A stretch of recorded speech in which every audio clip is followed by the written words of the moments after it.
So, now, igsoon,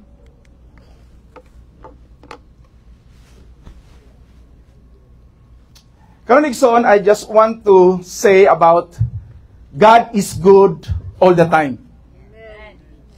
Pwede tamingon, God is good? God is good. All the time? All the time. God is good. Amen? Amen. So, kumingon tayo igsoon, God is good. Something like pag aduna kay maka-receive ka og maayo nga report. Something like maayo imong income, maayo imong pamilya, makain ka, God is good. Right? Makuha na imong goal, nakuha na imong na-achieve nimo imong gusto, makain ka, God is good all the time. But ang question igsuon, how about sa ubang mga aduna gipangdaan na problema? Nawadaan sila trabaho, nagbahaan sila. Makaingon ba ka sila, God is good all the time? Makaingon ba ka sila nga, maayo kaayo ang Ginoo sa akong kinabuhi? Because sometimes, kita, usually, mas ma-appreciate na tagmaayo nga ang God is good all the time pag maayo ang ato ang sitwasyon. Di ba?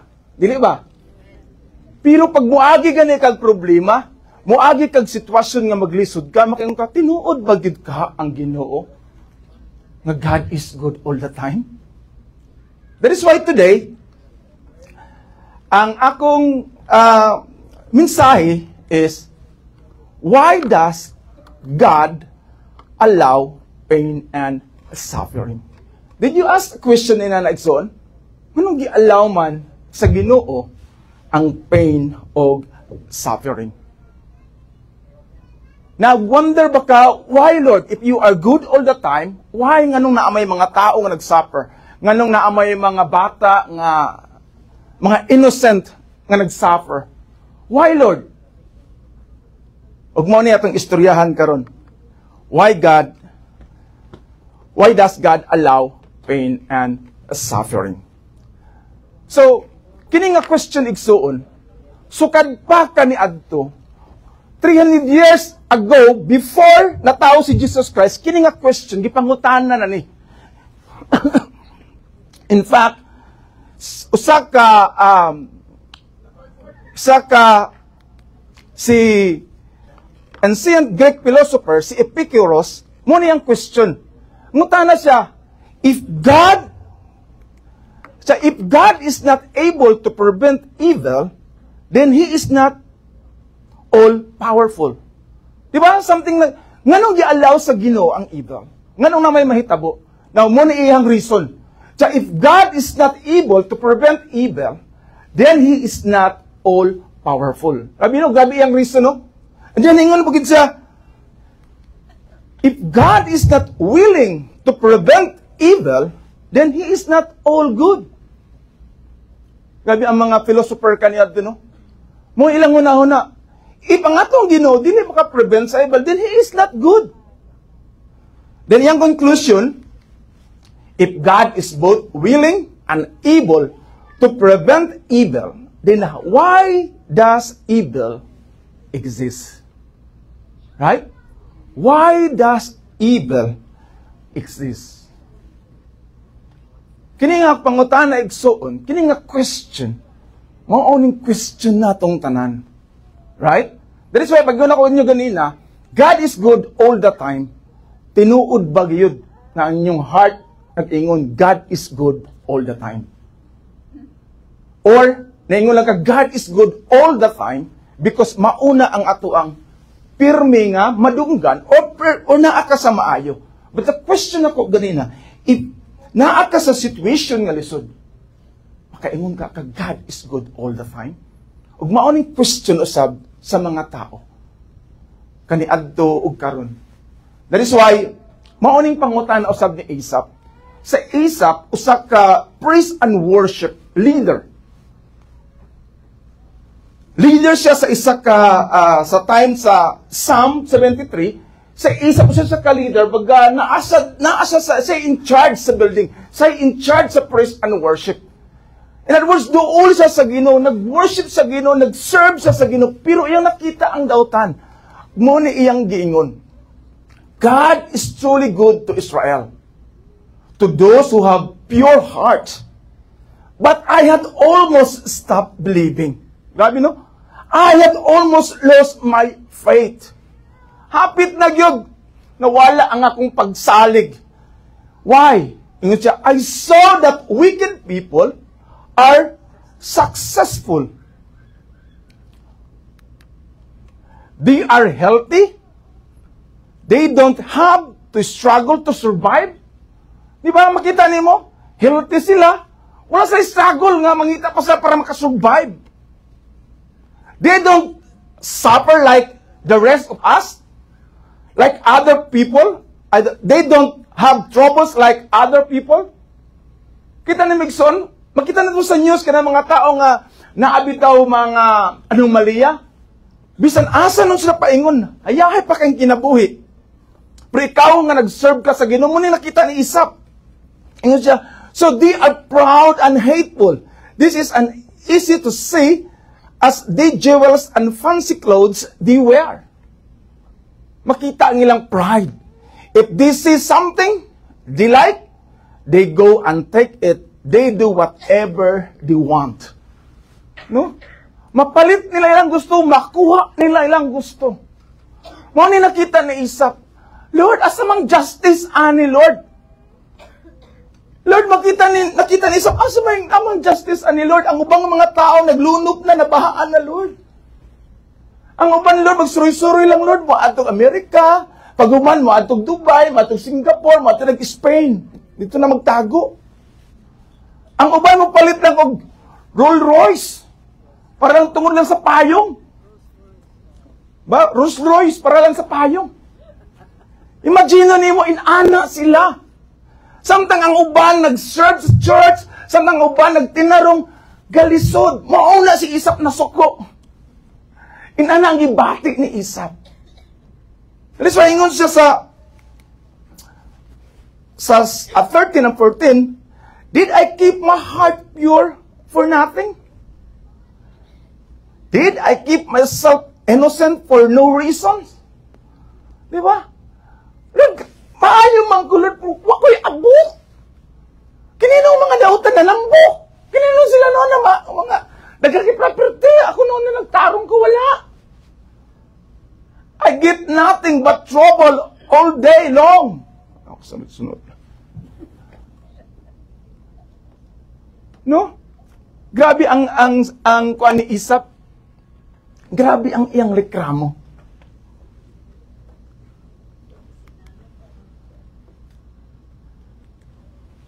That is why, friend, when we say why God allow pain and suffering, is dili ta exempted tanan. Sa Isap, isa ka priest and worship leader, isa ka naasa sa Ginoo kanunay. Pero nakita niya ang problema sa kalibutan. Nakita niyang unfair ang word. The same usab kang David. When si David, a man after God's own heart. Diba, ikaw, gingan lang kag man after God's own heart. But nag-suffer ka sa mga consequences, nag-suffer ka tungod sa enemy. And then mo niyang giingon ni David, before siya nahimong king, grabe ang iyang suffering na iyang na-experience. Tungod sa iyang kahadlok, tungod sa enemy, nagtago siya. And then he said, how long will you forget me, Lord?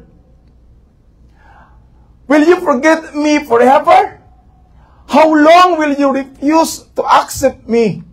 How long must I wonder if you have forgotten me? How long must I feel this sadness in my heart? Diba, question ni David, how long? Kanusa pa man ni mawala, Lord?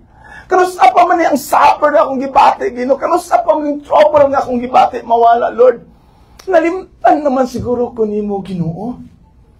Diba, there are people, nag-serve sa Ginoo, nag-problema siya, naasay paralitan, naakay cancer, nagbulag mo sa imong husband, naguba inyong pamilya, Nawadaan pa kag trabaho. Nagsakit pagit ka. Then makaingon ka, how long, Lord? Why? Mauning gibati ni David so. Grabe iyang pangutana sa Ginoo. And then ingon siya sa Psalm 6, chapter 6, verse 6 to 7, I am crying so much that I have no more strength. My bed become weak because I weep all night. Grabe nung nagbasa na yung higdaan, grabe niyang ihilak. Lord, sa akong kumaniglo. My tears run into my pillow. Ang iyang unlan, bura grabe na ba, kung imo sa imagine nung bitaong gibati na David, bura nagtago siyang kuro sige gihilak. I am so sad that my eyes do not see well anymore. They are becoming weak. Diba? Murag nang hubag na iyang mata, di nakagrabing hilak, nang hubag na iyang mata. Pero nakaagi na ba mo inana? Nakaagi na ba mo pain, hurt? Nga naarang mo sa inyong kwarto nga grabe yung hilak, di mo gusto mo gawas? Di mo gusto mo tanaw og tao? And then you ask the Lord, Lord, why did you do this, Lord? Asa man ka, natutulog ba ang Diyos? Why man, Lord, kininoong mga salpahis, Ginoo, maumanon nino na maayo. Wala man nun yung mga problema. Ako, Lord, nagtarong ako sa imo nga naman, Lord. Ug naka sa imuhang room, naghilaka ka og maayo. Imagine nun mo kung inong kasi mong doktor now, ma'am, na akay malignant cancer, ma'am. Stage 4. Ang sakit mong bati. Ma'am, pag ulit pag mo sa balay mga mong anak, ma, boros biya ako, ma, di ko misintang ako eskwela. Ang sakay mong bation. Nga, nasapon pag mong husband, nang binuang pa yun. Burag ang tanang problema sa kalibutan na paingon na sa imong kahon sa mga Ginoo ko. Di ba? Maugibati tungod sa iyang enemy. Burag na-ruin ang iyang life. Lord, di ba Lord, nag-promise ka sa ako gani adto? Di ba si Samuel, iya kong giingnan nga, you will become king of Israel. But now, God, why this happened to me?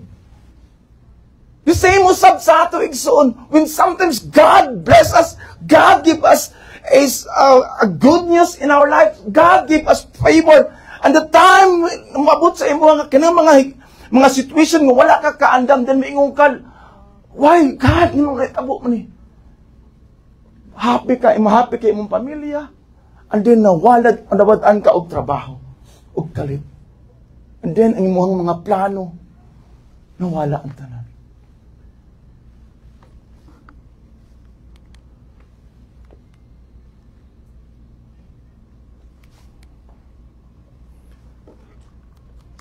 Ingon sa Lexon, kita ko ng mga tao, because of pain, suffering, troubles, or even things nga wala na ito ginabuhat, maipektuhan ta. I know nga siguro kitang tanan, ado na tayo mga experience ani. But there are things nga dili na nimo mahandol, which is sama kang David. Nga grabe iyang hilak, grabe iyang pagluhod sa Ginoo. So, dapat natong bantayan nga wala ta kahibalo because of pain and suffering na ana di ayta sa sign of depression. O kinigson, according sa Psychology Today, na ay sign of depression nga dapat natong bantayan even kitang mga Kristohanon. Dili ta exempted niini. Emotional mental sign. Ang din na persistent sadness, ng tuloy-tuloy nga kaguol. Emptiness or hopelessness. Di ba? Emptiness and hopelessness, kanang feeling nimo nga grabe na imong kaguol. Naakay problema, burag din na mawala, feeling nimo gidaog-daog nagikikasanan. At according nila, moabot na siya og 14 days or 2 weeks na maogyapon imong feeling, maogyapon imong gibati, something you are now sa kaninga stage of depression. Ang ikaduha is loss of interest or pleasure in activities once enjoyed. Kaniadto malipayon ka magistorya sa mga higala. Kaniadto malipayon ka mugawas, kaniadto malipayon ka imong gesture lahi kayo. Enjoy kay kastanan, joyful ka or active ka. But now nalahi na. Nawala na ang imong interest, nawala na ang imong di nakaganahan mo gawas, di nakaganahan mo kipag-istorya. Mo ning mga sign. Sometimes feeling worthless na ka. Nakaingon ka, wala naman siguro ko'y bili. Na mo experience ana igsoon? Ug usapod trouble concentrating. Kagunahuna sa problema. Burag ang pagmata nimo problema, imo ginahuna pagkatulog nimo problema. Burag di na mahawala ang problema sa imong huna-huna. Di ba? Ug miabot ang panahon nga thoughts of death or suicide. Magunahuna na ka maghikog, mingon ka wala na mo koy pulos. Right? Mao ko na ning mga sign sa depression. Sa mental sign, emotional and mental. But the physical sign kuno igsuon, change in sleep. Sleeping too much or too little. Kana sige lang kakatulog, di na kaganahan mo mata. O di na pug ka matulog, sige lang kag mata. In other words, abnormal ang imuhang kuan. Di na kaganahan katulog, sige gunahuna, o sige na pug kakatulog. Ikaduha, change in appetite or weight as significant gain or loss. Di ba, nakabantay ka kanay mga depressed kasi kaon. Nambok na kayo. Napayuban, di na mo kaon, niwang nakistanan. So, nung naagi changes ang physical. Low energy or constant fatigue. Sige lang kagluya, di na kaganan, di ba? Makaluya, biya ka na si kagunaw-na. Like, tanaw ni mong imagine mo ang situation ni David. Sige, hilap, hubag na yung mata. Luya, experience mo na kasi kag hilak murag bugat kay mo lawas, sakit kayo nang depressed ka. Di ka ganag trabaho, di ka ganag lihok, no? Nang dili mo ma-explain, di ba? Unexplained aches and pain, di mo ma-explain asa man nga nagkasakit man ko ani oy. Because of kanang low energy na ka. Bantayan nimo na kung naa ka ana igsoon. Ikatulo is a behavioral or social sign. Withdrawing from friends, kana di na ka doon kasi imong friend, oy, kumusta naman ka? Di na ka mo gawas. Wala kay ligo-ligo. Ag-asa kay mong bangas. Di na ka makipag-istorya sa imong pamilya or relatives. Or even social activities, wala na. Even cellphone, dili na. Off na nimo tanan. Or reduce motivation for work. Or even kini mga estudyante, di na garag-eskwela. Or daily responsibilities na wala na tanan ang imuhang gana. Munang igsuon gingon nga kitang mga Kristohanon dili ta exempted niini. Munang dapat natong bantayan. Because sa ato pang giingon ganina, even si Asaph, even gani si Habakkuk, even si David, even si Jeremiah, even si Isaiah, tanan nga moagi, tanan nga gigamit sa Ginoon, aduna sila inani nga problema. Question, Lord, ano man ni Lord? Even si Elijah. Remember Elijah? Na-depressed. Ipapahulay lang sa Ginoo. But ang prayer ni Elijah, mag-pray siya, automatic na yun. We praise the Lord. May gani natin scientist diri na.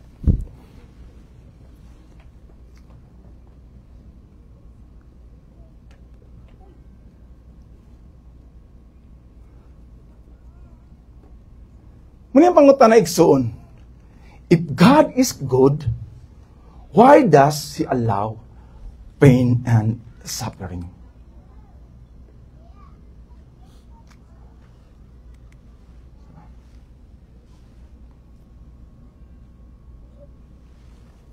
That's why, friend, kinipod, ang gingon ako ganina is about manto ka ng mabot na kaog second week ngayon, nagto imong feeling, inato imong feelings nimo.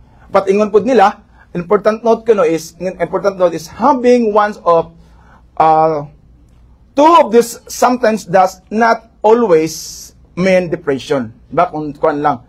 It could be stress, grief, or another condition, but if several symptoms last for 2 weeks or longer and make daily life difficult, it may be depression.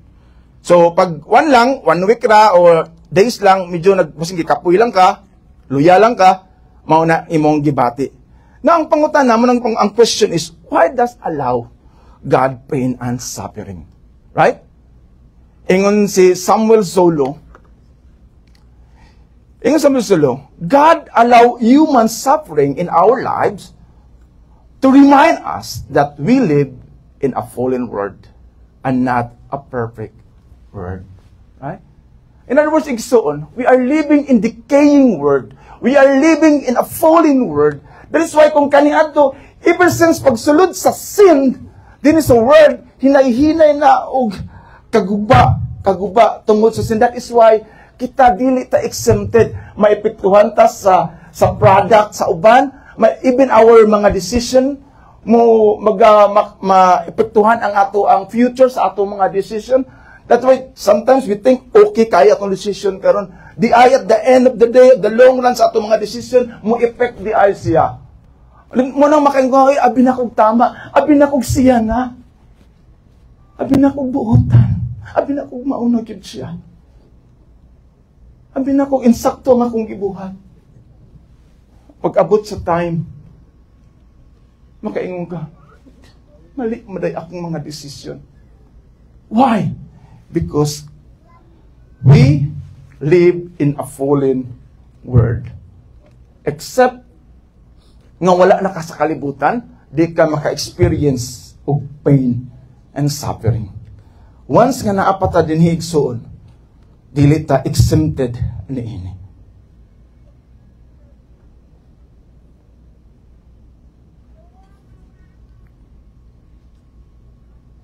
Sa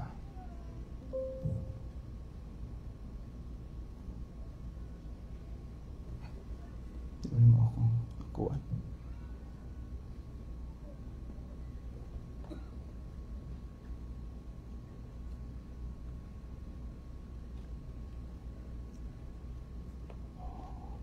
Dahil lang ako lang.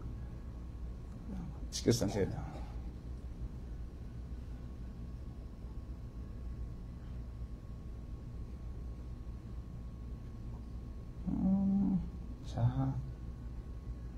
Mo.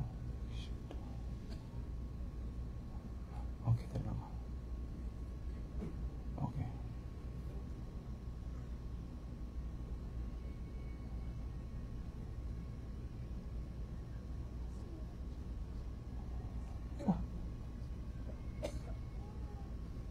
Sa kadalang so na kay dili mao ang akong na-open.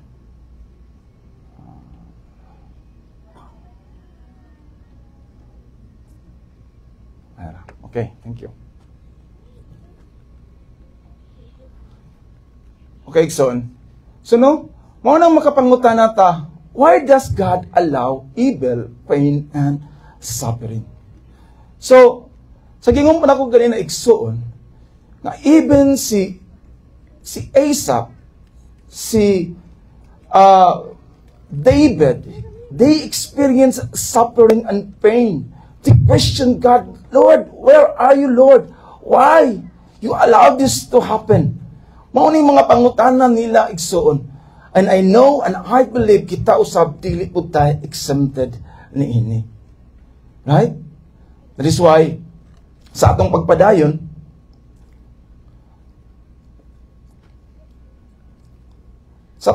igsoon sa ikong panako ganina sa ikong pa ni Samuel Zolo, God allow human suffering in our lives to remind us that we live in a fallen world. Nakoy sa kastorya igsoon ba? Na isa ka husband, ang bana nagkoma siya for 6 months. 6 months siya wala ka mata. So always gid iyang asawa abay niya. So God's grace nakamata siya. So pagmata niya na iyang asawa. Ingon siya nga, dear, na-appreciate gid nako sa panahon nga naakoy mga problema na agid ka. I remember dear sa una nga na tangtang ko sa trabaho, uban ta adto. I remember dear sa una nga na-feel ang akong business, nayubo akong negosyo there, naagyapon ka sa akong kiliran. I remember there, sa una nakakita kong away, naagyapon ka, uban na ako. Now there, karon na ako'y cancer, nagsakit na ko, naagyapon ka sa ako. Ikaw masiguro'y malas akong kinabuhi.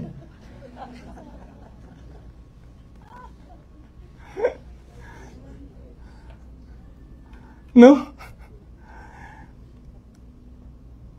Malas man o dili malas, we do believe igsoon ang tanan is plano sa Ginoo. Amen?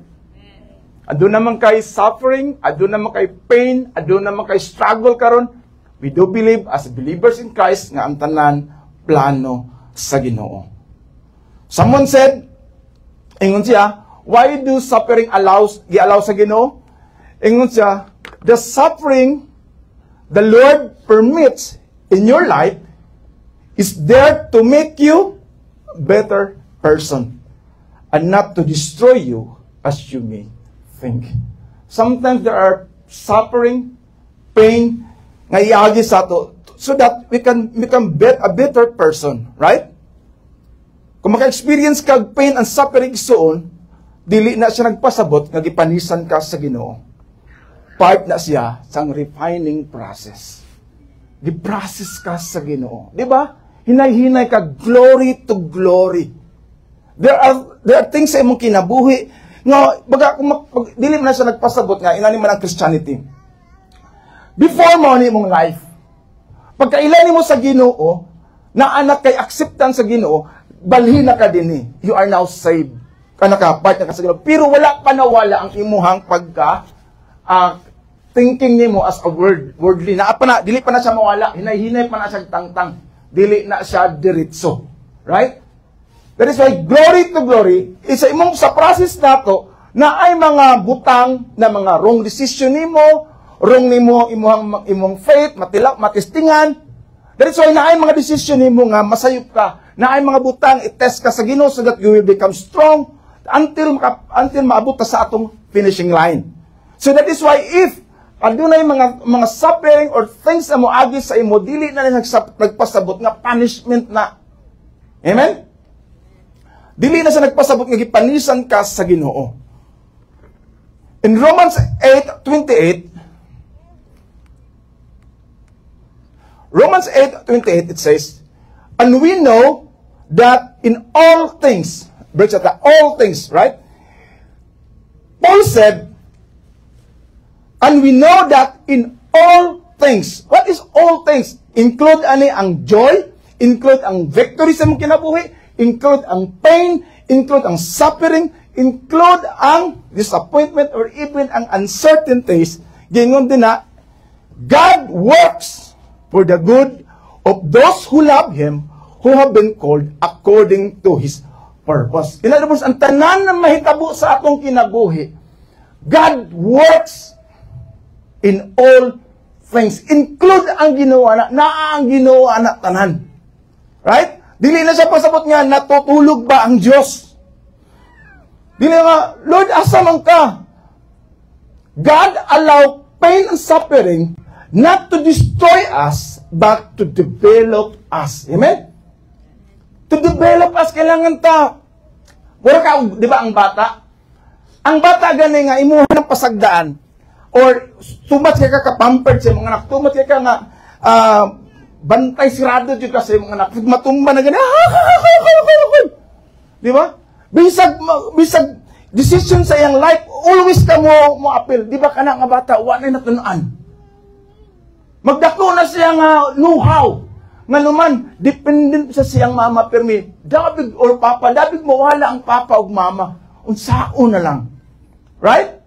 That is why God worked. In other words, all things work together for good. Pain, suffering, or even difficulties, challenges, trials, or even evil things mahitabo sa imo. Apila na, plano na sa Ginoo. That is why, friend, God used suffering and pain to shape us. Right?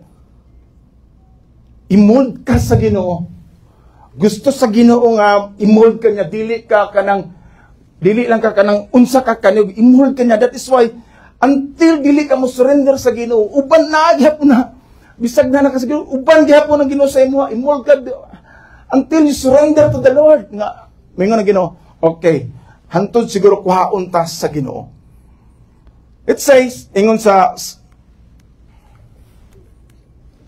balik ta sa Romans 8:28. We know that in all things, God works, right? For the good of those who love Him.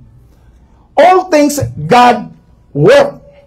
Imagine, all things, God works. Sa iyong panako, include na tanan, our joy, include na tanan, our pain, our difficulties, everything. Gibuhat sa Ginoo. Na ang Ginoo na God allowed challenges and trials to refine our character, right? Sometimes we atong character Christian na tuta pero layo pa kayo sa Christ-likeness. Napatay struggle like pride, struggle na to like mga butang na dili pa nato mag-give up. Even though we are Christian, that is why God's work trabahoan sa Ginoo. I-refine niya ang atong character. Gusto sa Ginoo maging teachable ta, maging humble ta. Right? Ang gusto sa Ginoo maging dependence ta diha sa iyaha. Di ba? Kita ka giunsa ang bulawan na mugawas gid sa nga mas musinaw. Makita nimo ang isa ka gold, kailangan siya i-refine, kailangan siya kailangan siya agiog kalayo, kailangan siya i-purify ug may tanan, kailangan siya kanang agihan gyud sa init kayo para ma-remove ang mga impurities katong mga dili pure nga gold, magpabilin ang gold.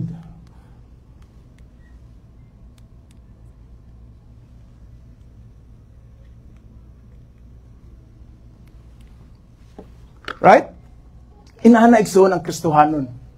Agihan kag kalayo. Agihan kag pain, difficulties, sometimes insult to mold your character. Diba, sometimes kita biya mga Kristohanon sa Kristohan na tapos di kita papildi. Testing daw. Diba, dila raway lamod di mo. Diba? Mauna na nga itong mga kinaiya. Mauna gusto sa Ginoo, the more inana nga itong kinaiya, the more pagkataga ang problema. Until maingon ka, Lord, mali man di ay ko. Sayop man di ay ko. Kaya kung dili ka maminaw, ana, dili mo gawas ang atong pagka-pure gold. Right? Pure gold. Right? That's why ingon sa Psalm 66, ingon siya, for you, O God, have tested us. You have refined us as silver and refined. Di ba? Gikuan kita mayo, agihong kita sa mga test ka sa Ginoo. Unsa bagid ang imuhang stand ani? What is your stand about aning mga butanga karon Palestine ug Israel asa man ka Hamas ka ug Gaza, unsa may imuha ana? Or even ingon ka unsa man imong stand ani sa imong sitwasyon karon? Unsa man imong pagtuo sa Ginoo? Testingan ta igsoon.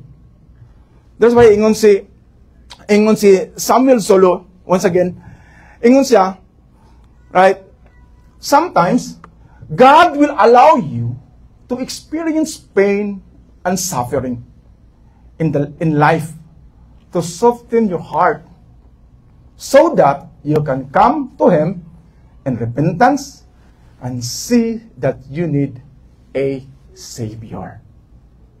Ang problema nato igsoon, sometimes, kita ang Savior sa atong self.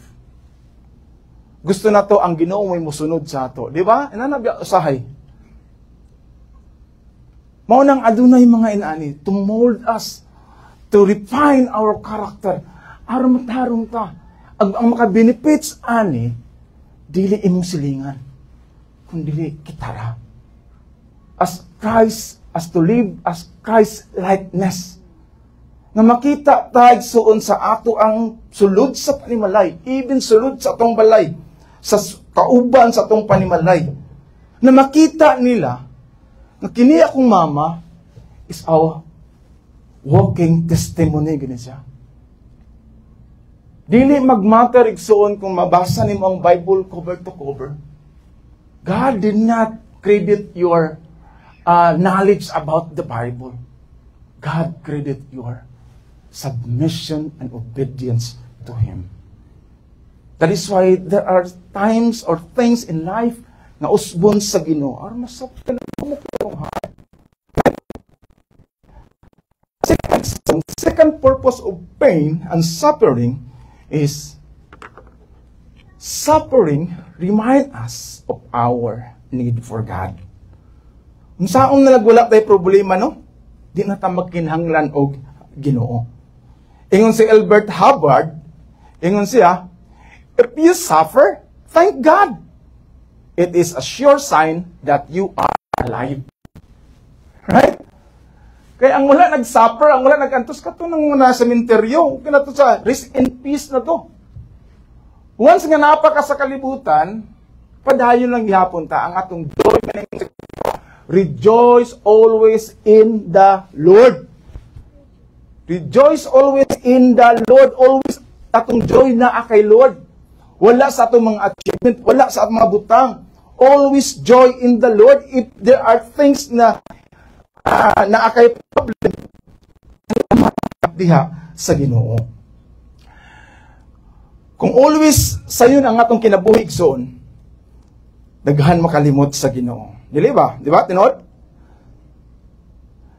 Ang mga pagsulay ug mga challenges maoy makapaduol ka nato sa pagpangita diha sa Ginoo.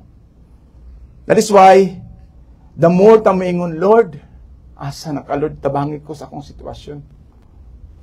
Pag ma-answer imong prayer, yehey! God is good all the time. Amen? That is why even pain and suffering is a blessing from God. Amen? It's a blessing from God according to His purpose.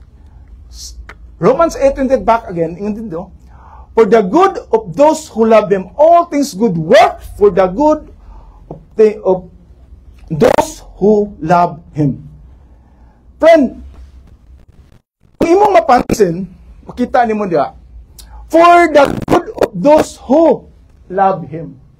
In other words, it is exclusive for the Christian, exclusive for those who believe Jesus Christ as Lord. Now, if you are not believers of Christ, di ka part, ana. That is why there are calamities in life na dili mo ma-explain, but ang imuhang situation, ang imuhang challenges, ang imuhang trials, aduna purpose. Makita nimo ang purpose, but that is why, ingon, di ba, ingon si Paul, all things good works for the good, those who love God. In other words, if you did not know Christ, if you did not know how to love Christ, if you did not accept Christ as your Lord and Savior, if you did not love Christ, this is not. That's for those who love Him. Na ang mga pagsulay nimo adunay rason. Right? For you to mold, for you to nga matawag ka sa Ginoo. Because our lives are part of the bigger plan. And even challenges have a purpose in shaping us and guiding us toward greater good.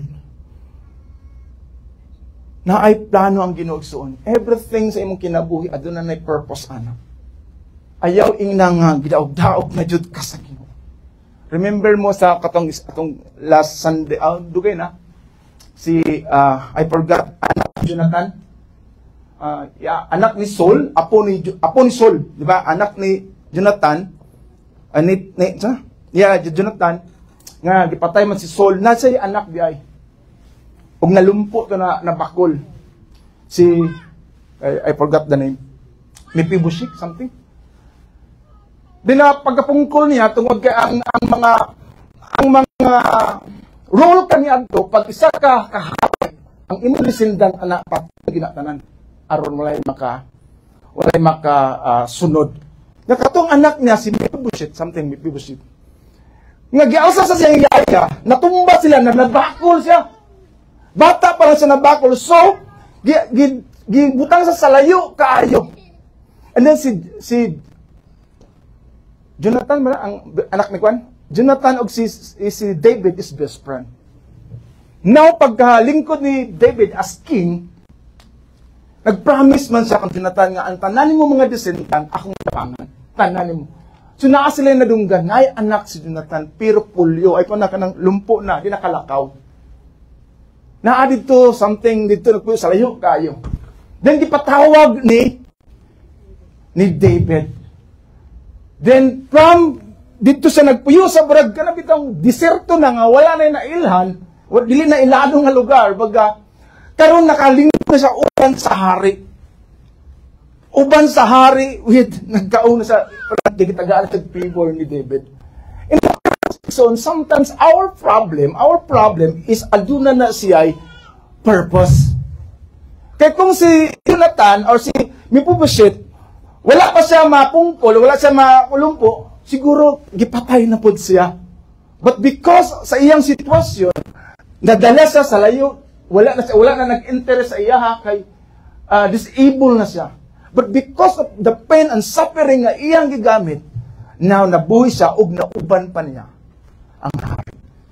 In other words, our problem, your problem and my problem, our challenges, our trials and difficulties, there are things nga giandam sa Ginoo kanato. Amen? That's why ayaw na nga, Lord, imo naman di kong gipasagdaan, Lord. Maningking ni James. Ingon ni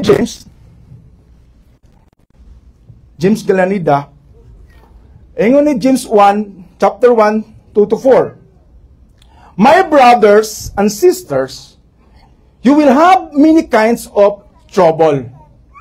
But this give you a reason to be very happy. You know that when your faith is tested, you learn to be patient in suffering. If you let the patience work in you, the end result will be good. You will be mature and complete. You will be all that God wants you to be. Right? So, ingon ni James, ng atong mga pain and suffering, dapat kuno ta malipay sa atong mga trials. Kaya ka na siya giandam na sa Ginoo. Right? Now, question igsoon. Lisod siya sabton, lisod siya dawaton. Kung imuhang negosyo na down. Kung imuhang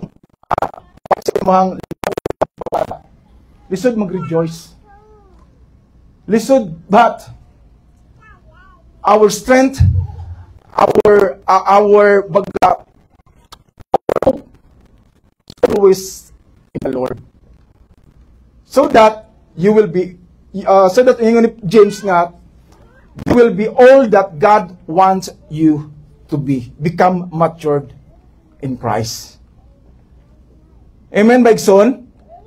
All the things nga mahitabo ka nato, evil things, suffering, adunay katuyuan. Because we are God's children. Lastly, God can bring greater good out of evil and suffering. God can bring greater good out of evil and suffering. Ingon din sa balik ta sa Romans 8:28. God's work for the good of those who love Him, who have been called according to His purpose. In other words, sometimes in life, sige ko pa na ko ganina, even evil things mahitabo sa imo. And I remember sa ingon ni Elizabeth Elliot.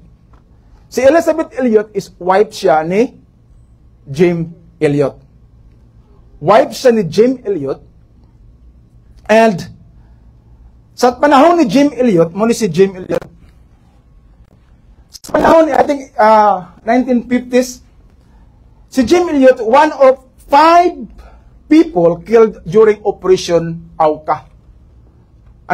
Nagadto sila sa tribo sa Waodani. Ang Waodani tribe, ang ilahang principle, ang ilahang batas, ang ilahang prinsipyo sa life, matira ang matibay. Mo nang gitawag law of the jungle. Nga dili sila pwede ikuan, dili sila pwede dili sila mudawa og kanang mga labi na kay mga white sila. You know, in 1950s unsa pa na nga lugar. Even sila mga tribo magpunay na sila. Magpinatyana sila. Now kini si Jim Elliot sa missionary evangelist. Nag-adto sila with uban lima sila kabuok og dito sila gimassacre. Now munang giingon ni Elizabeth Elliot iyang wife. We want to avoid suffering, death, sin, ashes. But we live in a world crushed and broken and torn. A world God Himself visited to redeem. We receive His poured out life and being allowed the high privilege of suffering with Him. May then pour ourselves out for others. You know what happened ang asawa ni Elliot, kini si Elizabeth Elliot, ang nagpatay sa iyang husband, uban sa atong lima niya mga kauban, nag-adto sila ang mga asawa, nag-serve sila adto nga tribo. Imagineon ko na nimo, unsa ka pain, unsa ang suffering nga gibati kamay pa yang anak. And then the people nga nagpatay niya, iyang giserbisyuhan, serve sa about sa Ginoo. Iyahang gibuhat para sa Ginoo. Para makailas sila. You know, unsay milagro na hitabo? Katong nga tribe tanan na himong Christian. Nakailas sila sa Ginoo. That is why God can bring greater good out of evil in suffering. Friend, this is also what happened sa giingon, what happened ni Joseph. Di ba? Remember Joseph? Sa nahitabo sa kinabuhi ni Joseph? Joseph, Genesis 50:20, you intended to harm me, but God intended it for good to accomplish what is now being done. The saving of many lives. God allow pain, evil, and suffering because of human freedom and a fallen world. Si Joseph, wa siya kahibalo, nag-andam di ay siya sa Ginoo. Nga moabot ang panahon nga magka-famine ang ilaang lugar, mas-save niya ang iyang pamilya. Sometimes in life, pag-iun ka problema, waka kabalo nga no. Waka kabalo nga nung nag-suffer ka ani. But malampasan na nimo, di ay kana sa mga butanga, gi-prepare ka for the future. Na makatabog ka sa ubang mga nagkinahanglan. Manang yun ako gisoon, ganina, God allow evil, pain, and suffering because of human freedom and in a fallen world. But God promised us to bring purpose, growth, and even victory through Christ. Right? Amen ba, Ikson? Tanan mga kahitabo sa tuwa na i-promise ang Ginoo. Ug mao niyang gingon as I Ikson. Ingon atong Lord and Savior, Jesus Christ. I have told you these things so that in me you may have peace. In this world, you will have trouble. But take heart, I have overcome the world. Take heart, Ikson. Whatever pain, suffering, things nga kahitabo sa imo. Take heart that the Lord you serve, that the Lord who died for you and for me, He lives inside us. I have overcome the world. Do not focus on the things of this world. Do not focus kung unsa kadako ang imong problema. Focus kung unsa kadako ang atong Ginoo. Amen? Let us pray. Lord,